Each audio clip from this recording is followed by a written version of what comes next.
Yo, it's Tony D, bringing the mega micro reviews. Try to get it a minute, 2 minutes under for each issue. Maybe quicker if I can. Just give you the deets. Maybe you're on the fence about buying something. Maybe you just want a little taste so you could see if you want it or not, man. Just look at me as like that dude that you hung out with, just talking comics, man. That's really what it is. So my independent pile got huge. I had to split it up, man. So I'll do 2 videos. So we'll start off. Teenage Mutant Ninja Turtles Shredder, #1. IDW. I'm not a huge turtle fan, but I'll take that back. I like the turtles, but I never collected the series. So I saw this #1 issue, kind of sucked me in. I'm not ashamed to admit it. Totally dig the cover. Dan Waters, he's doing Absolute Wonder Woman, so the writing really helped me out with deciding on this one. The cover's fantastic. Glad to have it in the collection. And for the quickie little review, it's probably a good test since I don't know much about the turtles to kind of see how I lay it out here for you. So Shredder has been gone somewhere. They explain that.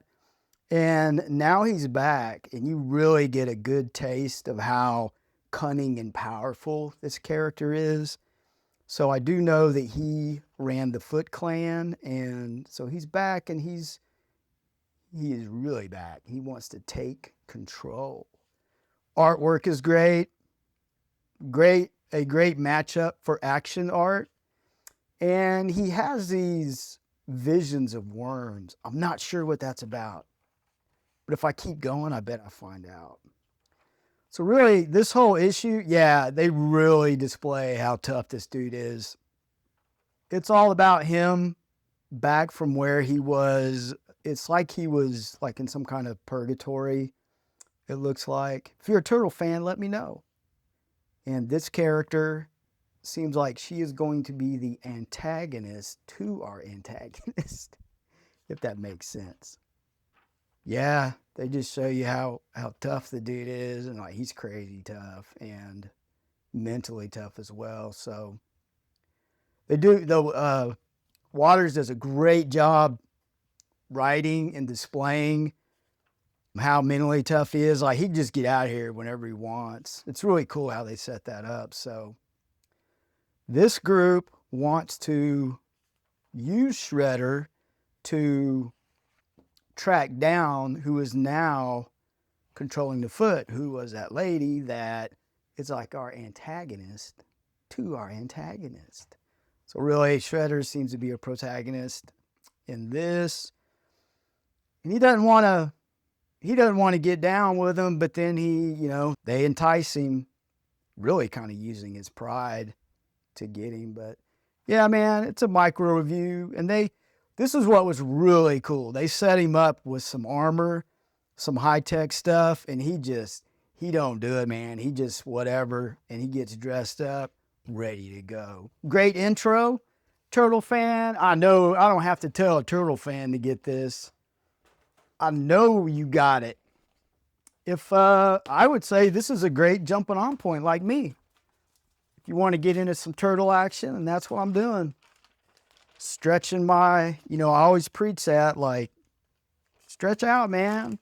Get into some different stuff. Check it out. It's the best way to be, really. Event Horizon. This is stinking cool. If you're into key issues, I would say this is one because we're getting a peek into how the movie was set up. This is a prequel. The artwork is really good, detailed, as you can see. The writing is good. I mean, the art and the writing match up perfectly for this endeavor. So our characters, they're haunted. Everyone has some kind of haunting back. And they're fixing to launch the Event Horizon on its maiden voyage. And it is so much like the movie with some of these shots. This ghostly, ghastly memories. And so key issue, and the reason why I say that is you're introduced to this character. This is the guy or demon entity that set everything up for the movie. So that is really key. I might even buy another issue of this just to have two. But as you can see, the artwork is very, very matching to this genre. So you're introduced to the crew in this issue, and it's a great introduction. You see the darkness that they're carrying in each one of them, and you can pretty much tell, yeah, I see where this is going. And spoilers, I'll put that in the description.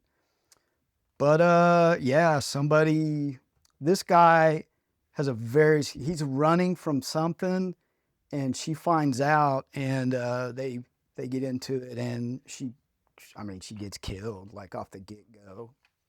So we have that going, and they're fixing the launch. So you have a lot of drama building up. Man, the tension is palpable. It really is. And the captain, he has the darkest, not secret, but darkest memories. And this entity that we were introduced is really playing on that. I'm very satisfied being a fan of the movie. This is a great launching point for this prequel. And we'll see who's the writer here, because they're doing Ward. See, and I'm not familiar with that writer. That's what's cool about comics. There's something for everyone. Christian Ward, I think I have read some stuff of his. Tristan Jones, good artist. That's why it's kicking it. Man, if you're a horror fan, man, you get that Event Horizon. You'll regret it. It's one of those where later on down the road, if you don't jump on it, you'll wish you did. That's the speculating part of me coming out. But man, talk about speculating. It's exquisite corpses. Tynion, he's one of my favorite writers right now. The artwork matches the tone. So what you have here is a tournament of, they're like assassins. So the 13 original colonies each they're the ones that actually run the United States. And so they have a tournament to see which one is the leader. So they have their own assassins, and they're all like a guest. I mean, they're all very unique and different. It's really good. And what they do is they pretty much take a town and isolate it. No one can get in, no one can get out. And they had this tournament in that town, and the assassins have to find their tools and fight each other. But you have other characters that are introduced where they're just people that live in this town. And Tynion is doing a fantastic job of getting you bought into these characters that live here. Like right now, you're on issue 4, and you already have a connection to some of these characters. Yeah, the tournament people, it's there. If you love action, horror, adventure, mystery as well, this would be a good book. Now, I wouldn't jump in on the middle of this. If this would be a good time to get started, but get issue 1, 2, and 3. Get caught up as quick as you can. And this is another one, just like Event Horizon, where if you miss out, you're going to be mad that you didn't jump on it. However, later on, if you want to get a trade, so each issue, you're getting into more of each assassin, like they give you more of a background. So it's really good. And then, a couple of them square off. Spoiler. And each issue, one is eliminated. So they get right to it.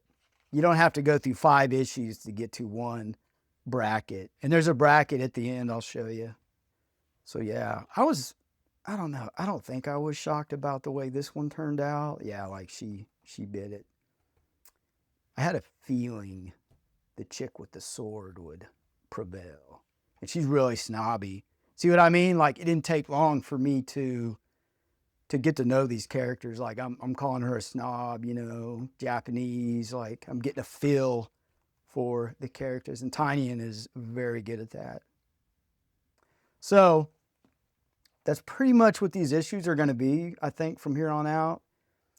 You have a tournament, you have a bracket, and then you have a winner loser, and then the setup for the next one is like, it's right there. It's built in. And this guy right here, like the janitor guy, he's like I'm not going to say referee, but he's kind of like a cleanup guy, kind of like the guy you need on the inside to get stuff done. So here's your bracket. This is really cool too. And the first issue, you're introduced to all these characters. So it's well done. It's a pretty big book too. Let's see. Why is there... Okay, now wait a minute. Here's another mystery. Like Lady Carolina. I'm not sure why there's question marks there. That means maybe she wasn't eliminated. That's interesting. I didn't notice that. But yeah, Tynion, man, another banger. I'm telling you. He's a really great artist. He'll be, like, through this generation, he'll be one of the big names in the future. There's actually a few people you could say that about, but man, we'll just keep going, plowing through it. Masterminds, thought I'd take a chance on this. And I'm like that. I'm kind of, no. Kaplan, the writer. So what you have here for the micro review action is some hackers that one of them learns about a group that you can join, and he's really sharp, and he figures out some puzzles where he can get an interview with this group, and you get a little backstory. You're connected. There's some stuff there that's relatable. So yeah, everyday life, they capture that very well right there. So he figures out these puzzles where he can gain an audience with this group. And he's a software developer, and he's trying to get his software up off the ground with backing. So that's what he's doing at this big party. And that's how he finds out about this group. So that group to him is the key to success. So you have not really greed, but ambition threaded in here. It's clever. The writer is very clever with how the puzzling was set up, I thought. There's like a scenario, and you're supposed to figure out, and he figures it out. It's pretty clever. If you're into mysteries, you would like this. If you're into... It's really not action. It's more of mystery. I don't want to say horror, but it does have a horror type vibe. It really, I just thought of this. It has like a...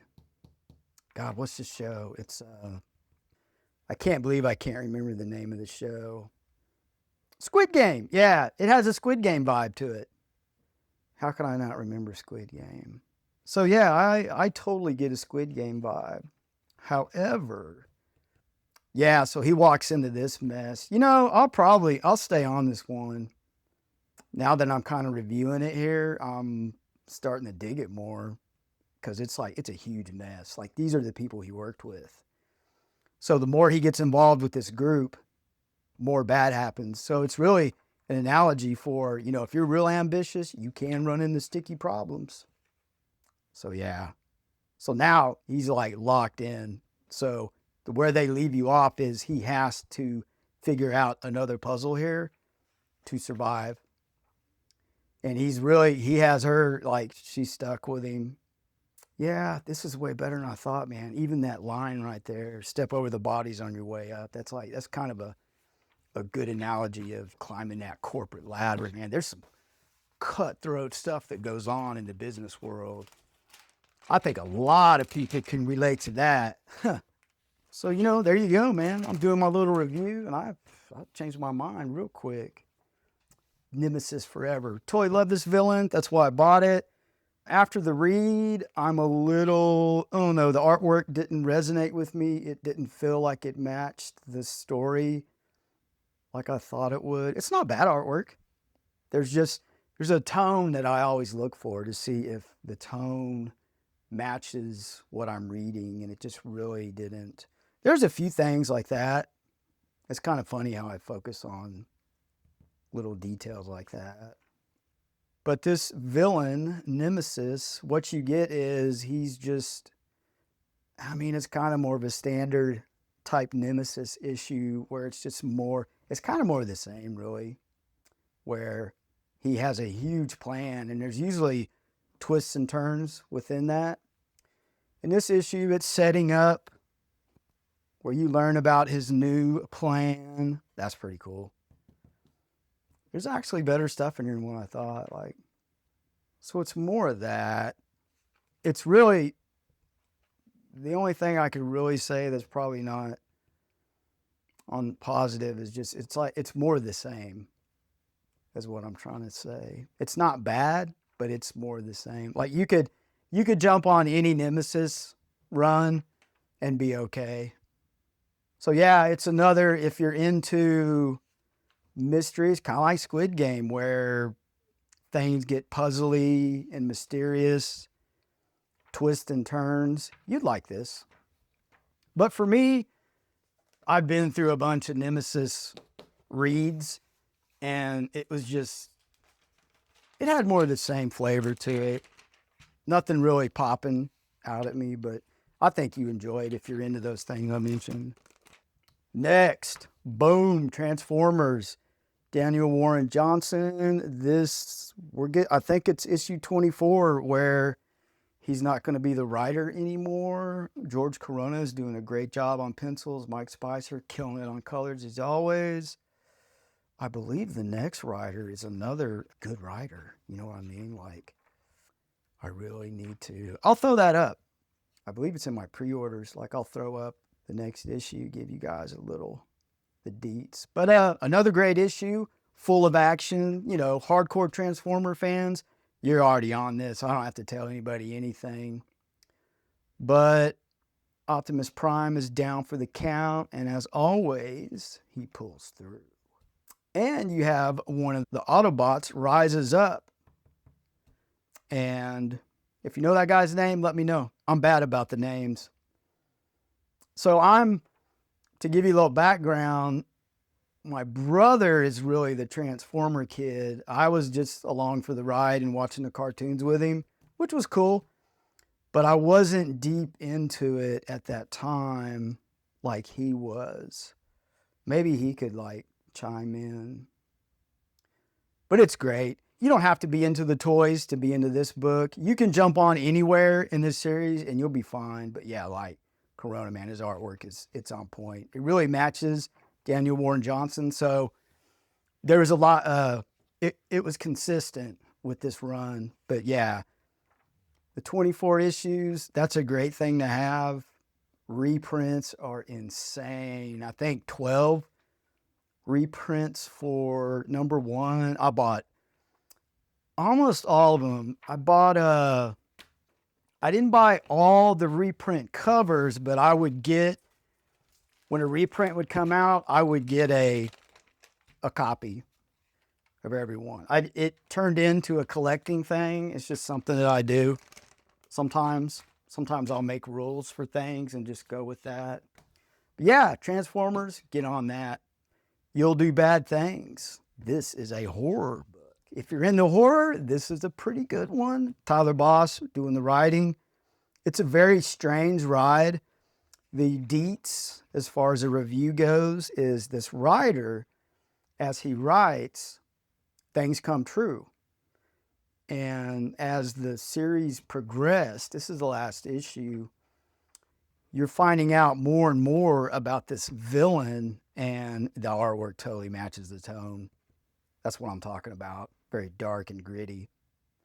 You find out more and more about, I love stuff like that, about the antagonist, and you're really left, even finishing this issue, I'm still not sure what was real and what was fake, or what was him writing. You're left with a very great twist where your mind is still thinking about the story, which is great writing, you know, in my viewpoint. It's really hard to describe, but that's really, in a nutshell, that's really what it is. And the entity that is doing all this stuff as he's writing, like, converses with him. And you really get into, yeah, look how dark you really get into like I said, you don't know what's real, what's not. I totally love that. But if you're into horror, that's a bad guy. Even that, does it matter? That's where I really was getting twisted up with, is this really happening? Like, is he still imagining? Oh, and we're introduced, huge spoiler, too. There's a character he interacts with that announces itself as like an entity. So it's really, it could be, I don't know, it could be like a muse, an evil muse. I just thought of that. Maybe that's what it is, because it announces itself and you're left right there. You're left with a cliffhanger, so to speak. How does this end? She's asking. It's almost like she's working through, like that's really her. So you're left with, you don't get an answer, but afterward, you have some interaction here.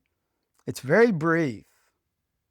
And you're still left with that sense of, was it real? Was it fake? I totally dug the ending of it. It left me like, some people need things, and this isn't a dig on anyone, but they need things explained to them. It's not that I don't want a complete explanation, but I like it where I fill in the blanks with my imagination. And if you're into that, it's a good 6 issues. Sisterhood. Everybody knows I love Hyde Street. It is my favorite horror anthology magazine. As I always say, it's what horror books should morph into from the 50s. This is that next step of evolution. That's my viewpoint on it. And they'll have stories that are outside of the main comic book. And this is one called Sisterhood, and this is getting good. To give you the deets, this girl's friend met her demise in a hazing incident in a sorority. And her friend is so distraught over it, she ends up on Hyde Street and goes into a fortune teller's office where this is conjured up. Now, this is supposed to be the ghost of her friend. However, this ghost really leads her in a negative way. It's about revenge, and how revenge more likely is not good for your soul, or you may end up on Hyde Street. That's why I love Hyde Street. So it's just more of that, more of I'm calling it an entity. I don't think it's her friend. I think it's an evil entity from Hyde Street that is manipulating her through her desire for revenge. But this would be definitely, if you're into anthology horror, you got to get on this. You won't be disappointed. And I wouldn't jump in. Yeah, I mean, you got to have the first issue to go along with it. And it would be a good trade paperback if, when you get to that point. The regular Hyde series, you will see that in the next video. And get it.